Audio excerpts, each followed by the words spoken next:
Welcome everyone. We're going to be doing the Civil War today, 1861 to 1865. We'll be starting off with basically the election of Lincoln and going all the way through the Battle of Appomattox Courthouse and the end of the war. So let's get started right now. So in 1860, we see four candidates running for president, with Lincoln being the lone Republican, really going to be dominating the North. The last three candidates are all going to be very controversially taking away votes from each other.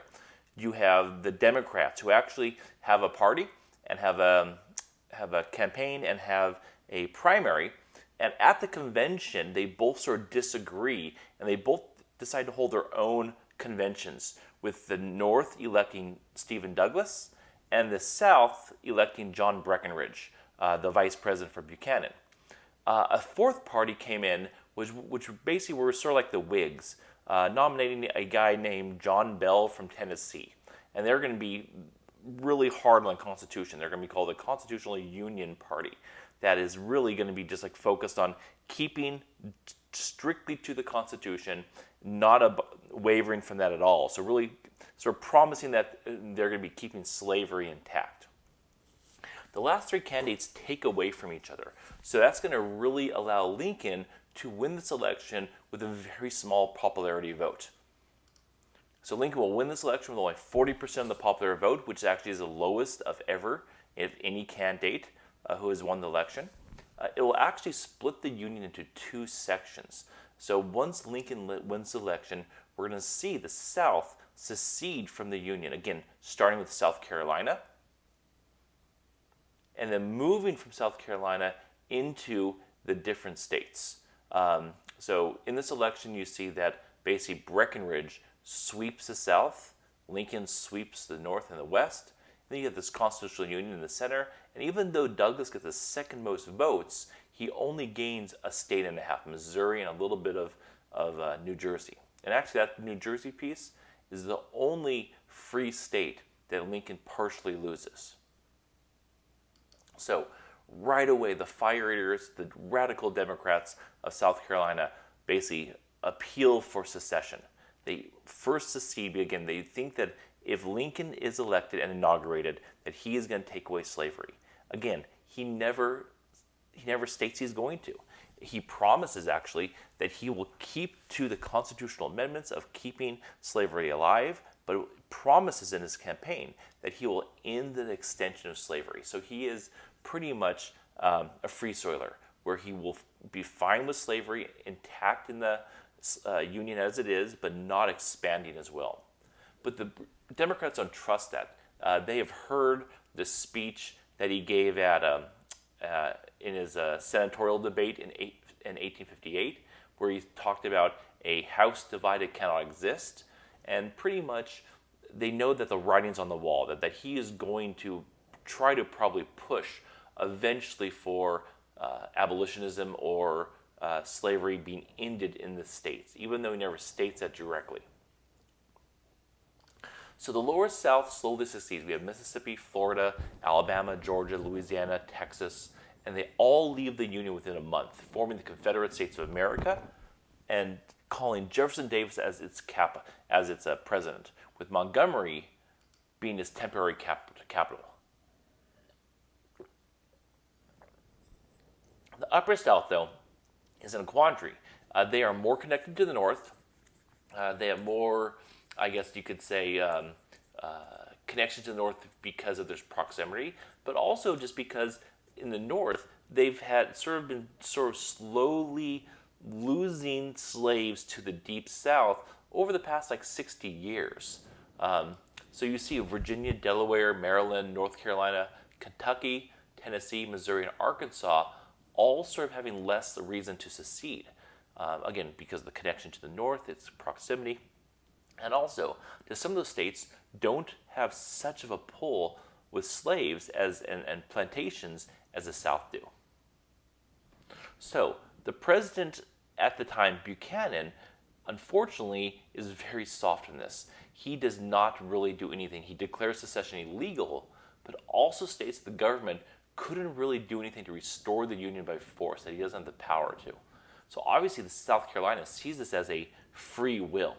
A way to synthesize or compare this to another time period would be when South Carolina threatened to leave after with secession after the tariff and nullification issues in Jackson's term in 1832.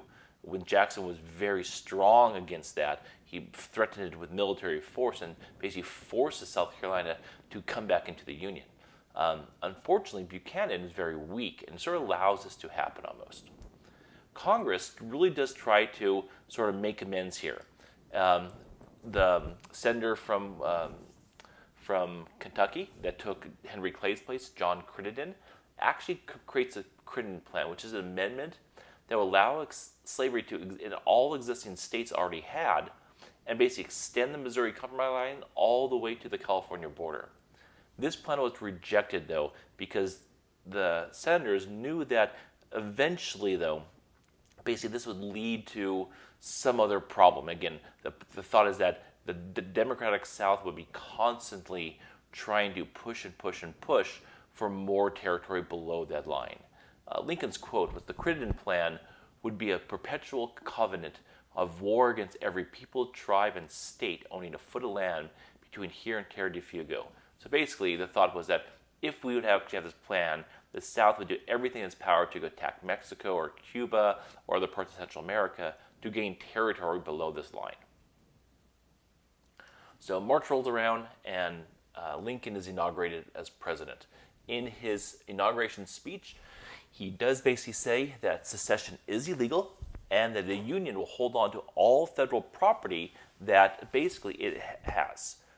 He does say that he is going to allow slavery in its perpetuity in its existing borders, but not allow it to extend farther in any new territories. On April 12, 1861, the South decides to attack the federal fort in Charleston Harbor, Fort Sumter. At that time, this was what we would call the official start of the Civil War. Lincoln calls in 75,000 state militiamen to put down the insurrection. They don't get to do that. The South takes this fort. And there's the location of the fort in the middle of Charleston Harbor. There's the fort in historical times. A couple of visuals of it.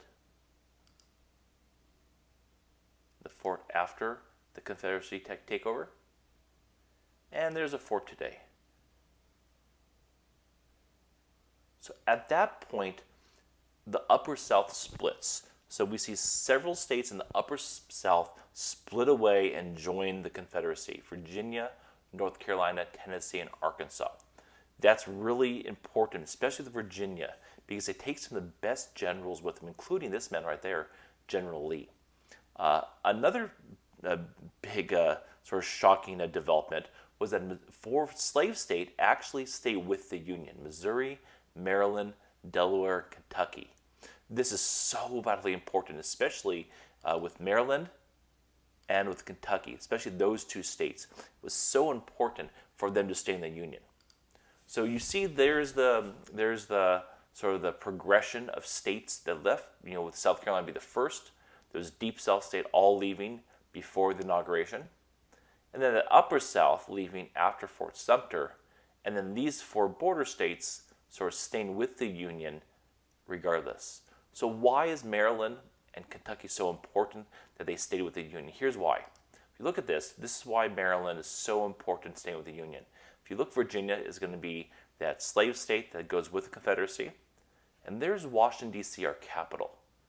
If Maryland would have stayed or left the Union and seceded and went with the Confederacy, our capital would be completely surrounded by a Confederacy landholding.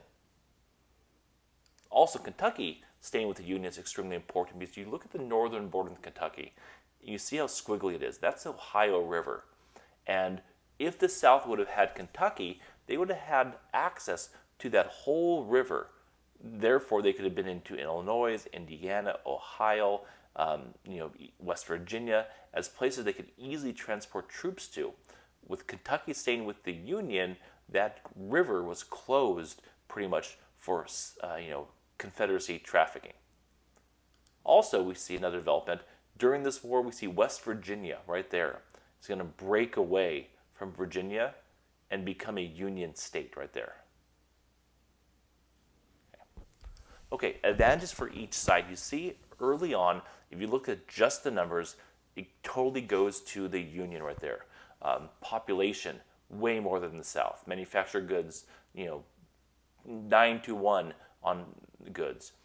Banking capital, way over to the north. Iron production, huge to the north. Number of farms, that's huge for basic food and grain production, for food production. Miles of railroad track for transportation, merchant ships. The one big sort of thing that sort of gives the South advantage is this export that is so dependent on southern cotton to England and France. That was going to be called King Cotton. We'll get to that in a slide or two.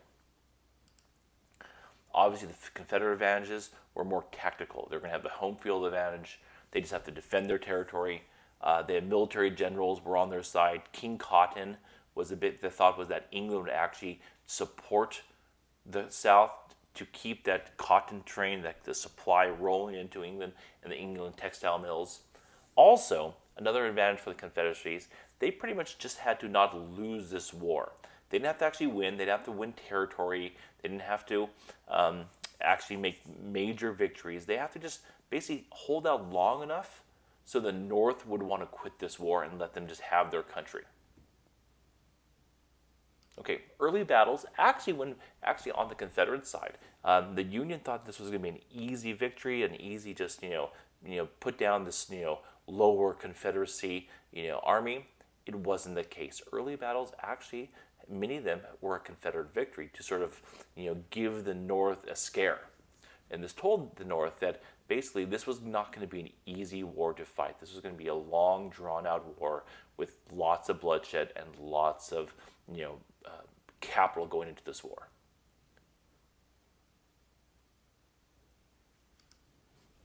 Another early battle was actually a Union victory called Antietam. This was really important because even though the Union won this, this showed that the North was going to have a whole line of very weak generals. The North, again, just did not have a good, solid general until later in the war when Grant became the Union's general. So George McClellan, the Union general, even though he won this war, he failed to finish off the Confederate army, allowing them to escape, which, again, they could have gone in for the kill and probably wiped out most of Lee's Northern Confederate army. Lincoln was basically furious about this, so he fired McClellan. This will actually come back a little later on because McClellan will actually run against Lincoln in the next election in 1864. We see this is one of the bloodiest battles of history, or U.S. history, that is. And all these photographers are taken by a man named Matthew Brady. And there him Lincoln talking to his General McClellan. You see this the height advantage there. So basically, in these northern campaigns, neither side was really winning any advantage. So what the North did, they decided they were going to focus on other parts of the Confederacy to attack and to sort of put their resources at. So they're going to actually start in some western battles there. Again, focusing on the river system and basically trying to cut off Tennessee and the West from the heart of the Confederacy. Also, you see, they're going to also place many ships around the Confederacy, so we're trying to choke off trade. This was going to be called the Anaconda Plan. So make sure you put this down, that these northern Navy, the Union Navy, is going to sort of cut off trade from England and France and Europe with these a northern blockade. This blockade, again, is going to be called the Anaconda Plan, just like the snake. Okay, General Ulysses Grant is going to be in charge of this Western Front. He was an extremely decorated general this time period. He was very ruthless. He was a general who would absolutely go in for the kill when needed. Also in the West, we're going to have this new type of warfare. Using armored battle river ships is going to be a major part of this Western campaign.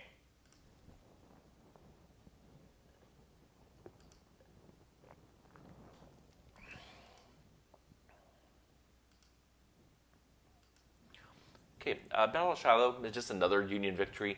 But it does signify that the Union was starting to gain the clamp on the Western campaign in the South. And it also shows that Grant would absolutely go in for the kill when needed. Here's a quote from the Grant regarding the Battle of Shiloh. As Grant looked over and out over a large field so covered with dead that it would have been possible to walk over the clearing in any direction, stepping on dead bodies without a foot touching the ground.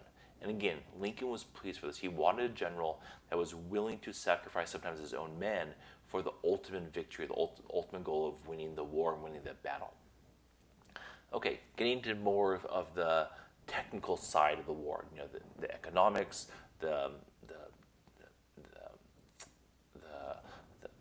I can't even think of the word, the home front, getting the prepared, the draft, the men, and stuff like that. Okay, so mobilizing for the war was going to be a challenge. In the North, we're going to see the Militia and the Enrollment Act. Again, most likely the AP is not going to sort of focus on those two acts themselves. They're going to talk about Northern conscription. Conscription is sort of the word you want to look out for. That means a draft, a forced military entrance. And this was going to be really tricky in the North. Even though you're going to have lots and lots of men volunteer and want to fight a war, you're going to also see a large number of immigrants very reluctant or actually resentful about a war that they feel that they weren't part of. Remember, in the 1850s, we see a wave of immigrants coming to America, German and Irish. The German more in the Midwest, and the Irish in the East. And you're going to see many of these men really not wanting to be part or drafted into this war, saying like, this is not our fight. We came over here. We weren't, really part of this slavery issue. It shouldn't be us who are fighting the war. There actually, New York City is going to have huge riots started by Irish, all resolving around the draft. There's even going to be, the attack of African Americans by Irish draftees in resentment of why they're going to war.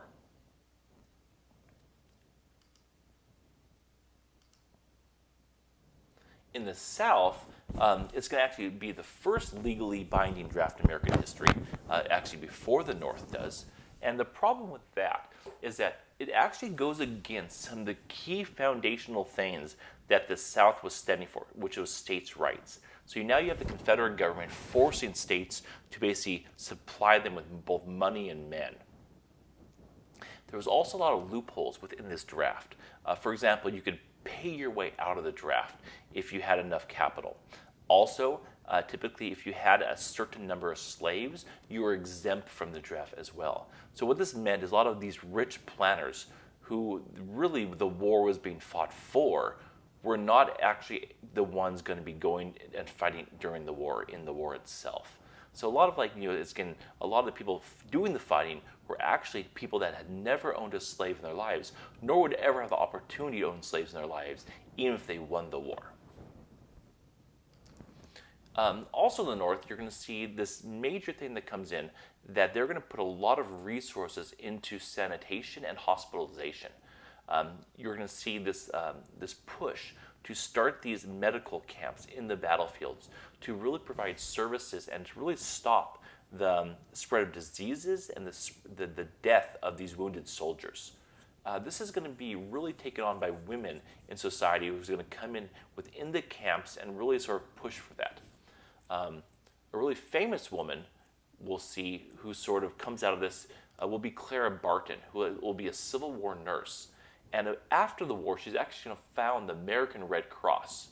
And so this war is going to actually really give women a good push of feminism.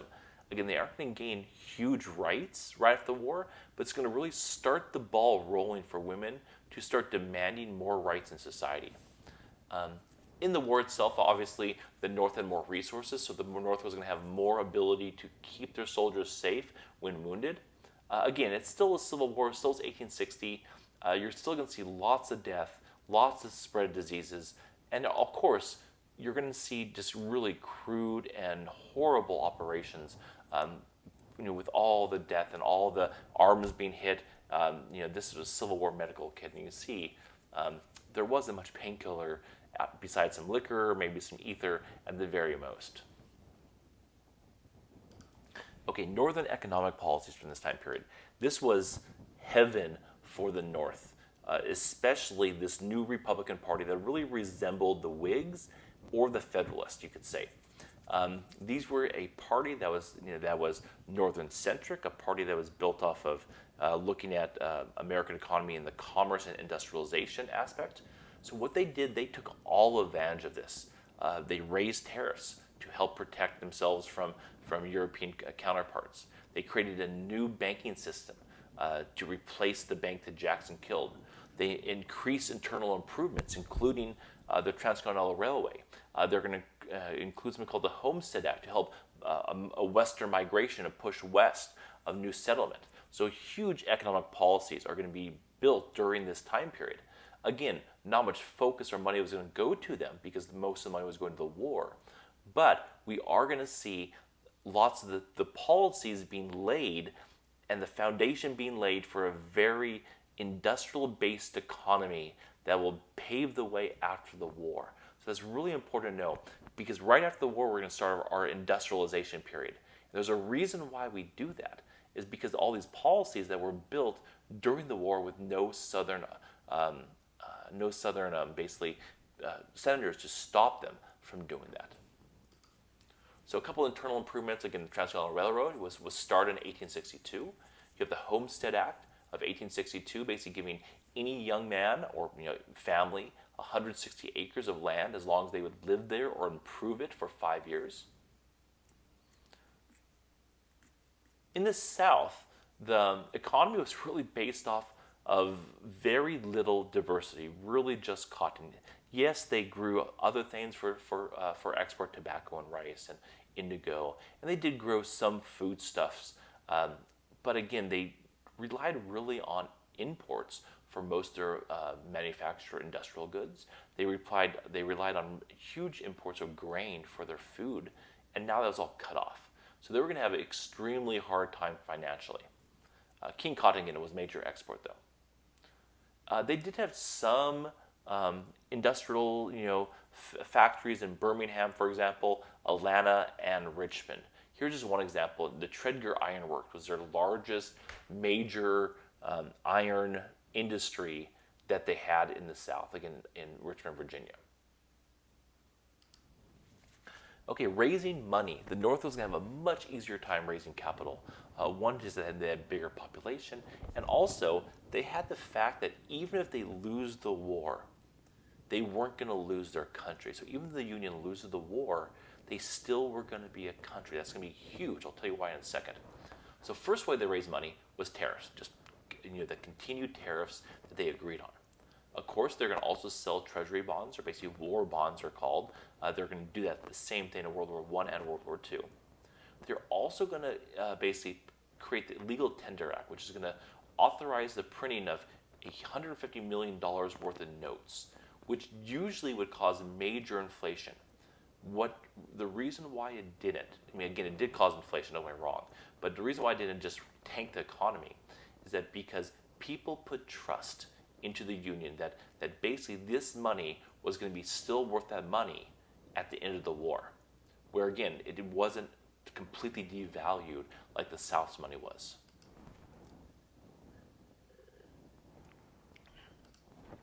The South, on the other hand, had a very hard time raising money. They opposed tax and tariffs, so they couldn't really do that.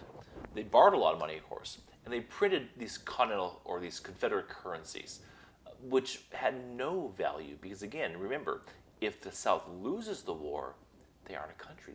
These dollars are not worth anything. So pretty much those dollars were almost valueless. They couldn't buy real items.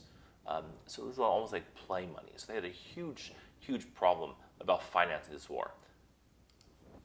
Okay, so the North starts to turn the tide on this war. So a couple things that Lincoln does to sort of push for the tide turning. One was starting to deal with, well, what do we do with slaves? After the Union soldiers conquer and take over an area that was previous slave, what do we do with the slaves that we have now conquered? Well, they had to have some type of legal way to free them. It was called the Confiscation Act. So basically, these slaves went into the Union's ownership, and then they could be freed by the Union. A couple other things. We see the slavery ended in Washington, D.C. altogether. We also see that Wilmot Proviso pass. Remember that Wilmot Proviso that was during the Mexican-American War, right after that basically made all that Mexican secession area into popular sovereignty? Well, that actually passed, where Wilmot Proviso will actually deny slavery into those new Mexican secession areas. So all the new territory in the West was now going to be guaranteed never to have slaves in it, regardless of the outcome of the war. We also see the Emancipation Proclamation being issued in 1862. The reason why he didn't start off with this is Lincoln wanted to see some Union victories to be had before he actually issues this. And what this ends all slavery in basically states that are in rebellion. This is sort of interesting because he doesn't include the states that are actually in the Union that do have slavery. That is Missouri, Kentucky, Maryland, and Delaware. The reason why he doesn't include those states, he doesn't want to get them pissed off. He doesn't want them to go to the South or secede.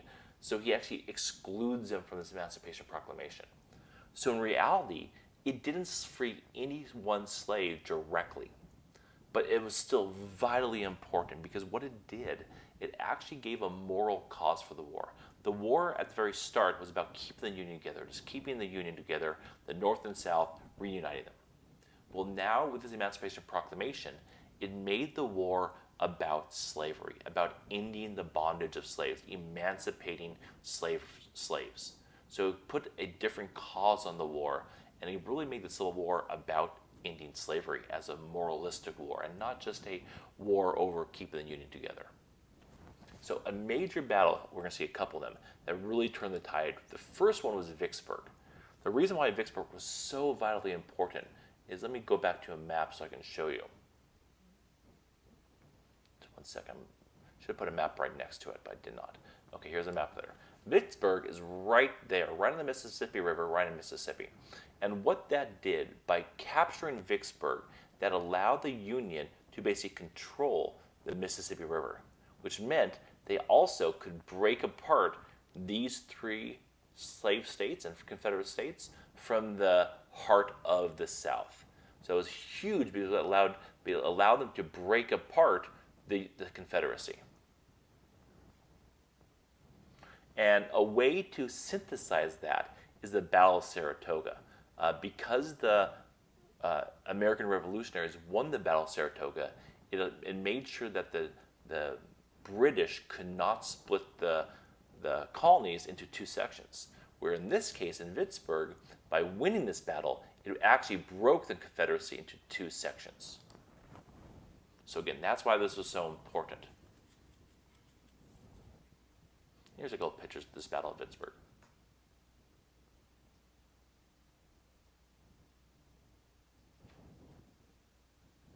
Okay, the second really battle was this turning point battle. The Battle of Gettysburg was really going to be the last time the Confederacy will go on the offensive here.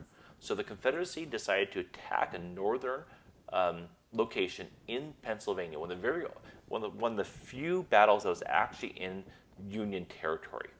And it was a major blunder on the Confederacy's part. In this battle, over 51,000 people died. It will be a Union victory. It will be the major turning point of this war. It will be the last time the Confederacy goes on the offensive. Again, it's still going to be a long time before the war is over, but they'll be sort of on the retreat there since. Lincoln will also declare his Gettysburg Address here, basically declaring this is an official national cemetery and battle site. And then also, he declares that all men are created equal within the confines of liberty, and basically this whole aspect, sort of putting a new focus also on the war too itself, equality. Here's some of the battle scenes of Gettysburg.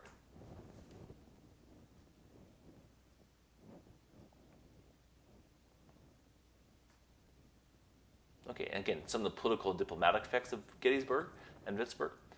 Both help influence England to remain neutral, and of course, England depended on cheap Union wheat as well. So just as important as Confederate cotton to England was also Pennsylvania and New York wheat. they got a huge amount of exports or imports from the Union, in wheat production. So that was a really huge thing too.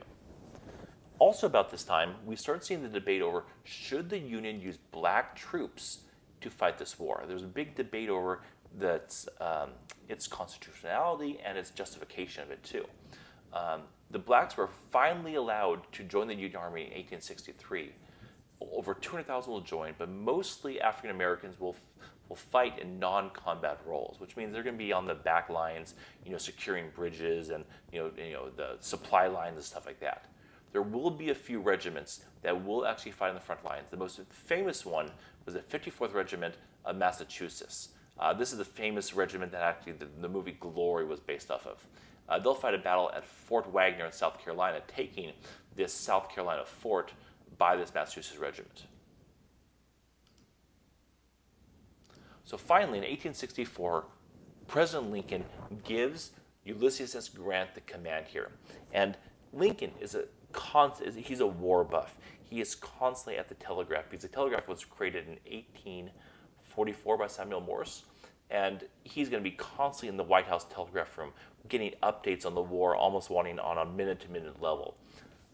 He wants Grant in charge of this whole Union Army because how well he did in the Southwest. So he promotes him to the Union Army General, and he is extremely pleased by this.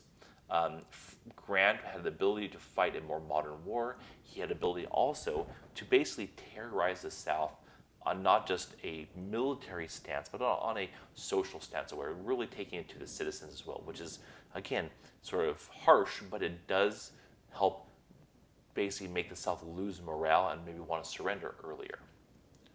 Okay, so also we have an election going on at the same time. And Lincoln was really worried about this. He was worried because he wasn't sure he could win this election.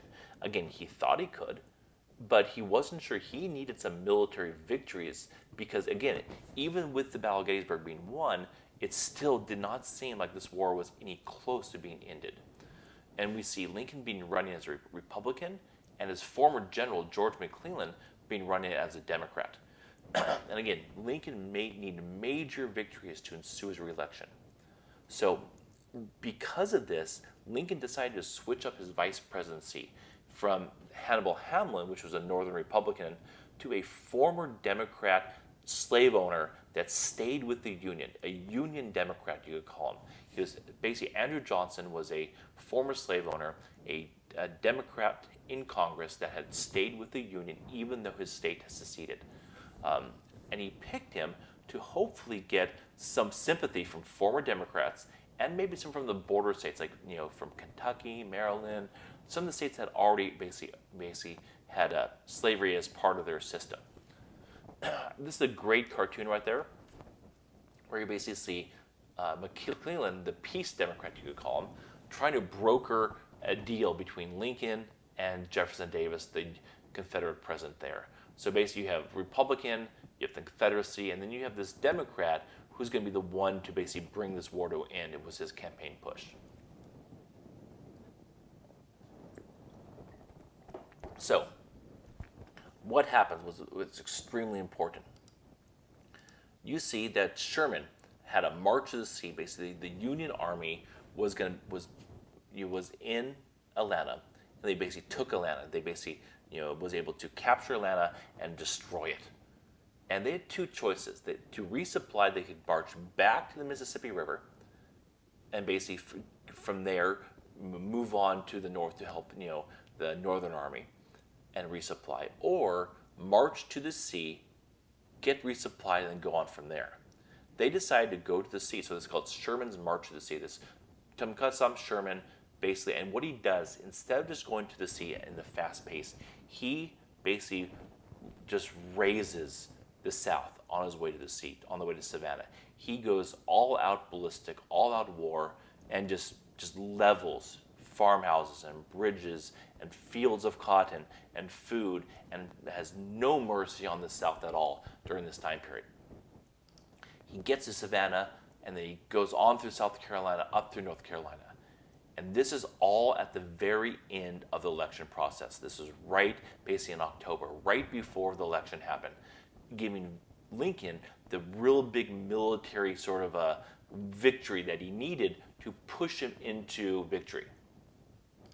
And you see, he easily wins this election, basically pretty much sweeping all the North, only losing New Jersey and Kentucky and Delaware. You see the popular vote, nowhere close, and they win by 400,000 votes, and the electoral vote is a landslide. So he didn't even need the former Tennessee Senator Andrew Johnson. He probably would have won with a more of a hardline Republican instead of this this wishy-washy Union Democrat. Once this election happens, he pushes Congress to basically start the 13th Amendment process to basically create a new bill on an amendment to end slavery. The reason he didn't do this before the war, again, he wanted to make sure Missouri and Maryland and Delaware and Kentucky would vote for him. Well, 2 of the 4 actually did. But once the election happened, he knew they had nothing to lose, so he basically pushes through the 13th Amendment, thus prohibiting slavery, emancipating the slaves altogether. So at that point, we do see basically slavery in all the northern states, including Kentucky, Missouri, Delaware, Maryland, all basically be emancipated. Of course, the Confederacy still had their slaves until the end of the war. Eventually, in 1865, we're going to see the surrender and the collapse of the South. It's really going to start off with Richmond. At Richmond, they're going to basically have a major siege where it's going to be several weeks and weeks of Union bombardment. They're going to actually dig under the city walls to eventually collapse the walls and be able to rush into the city to basically capture some of the Confederacy. Lee escapes narrowly and then goes on the defensive, basically run throughout Virginia, eventually stopping at a place called Appomattox Courthouse and then surrendering his sword and his rifle and his pistol sidearm to the General Grant, April 9th, 1865, almost basically 4 years to the day from when it started. Remember, it started on April 12th, 1861. So within a month, all the fighting had stopped. After this, again, it took a little while to stop all the fighting because there were some, weird outpost areas like, that, in the West, Texas and New Mexico, places like that. And there's some pictures of this, signing. Okay, some major effects of the war. Okay, the South was in ruins, of course, socially, economically, politically, ideologically, just in ruins. Huge amount dead, 620,000 dead souls. You could, at least minimum, not counting, again, even more that died thereafter, with diseases and illnesses, stuff like that. Obviously, the emancipation of slaves was huge. You have the civilians attacked, which was a new sort of battle. You have the horrible treatment of prisoners, especially in southern prison camps. And again, just heightened tensions that still even remain to this day in the South. You still see Confederate statues, the Confederate flag being flown, and even debate over those things. Again, many Southerners will claim that it's sort of their way of life, it's their Southern heritage to have those things. Again, a lot of this also was we'll talk about this in Reconstruction era, but a push to sort of put African Americans in their subservient place after the war. And again, sort of a very convoluted backwards ideology, but again, we'll talk about that come the Reconstruction chapters. You see, again, just laid in ruins. And there's some, the very famous Civil War camp in Andersonville was horrible, horrible treatment of Union prisoners, just, god-awful. Okay, that is a Civil War chapter, and make sure you really look into this, make sure you ask some questions about this, and when we come back to class, make sure you have some questions you want to ask me about some of the important parts of the Civil War that are maybe more significant than others. Okay, you guys have a great evening and great day, and we'll talk to you next class.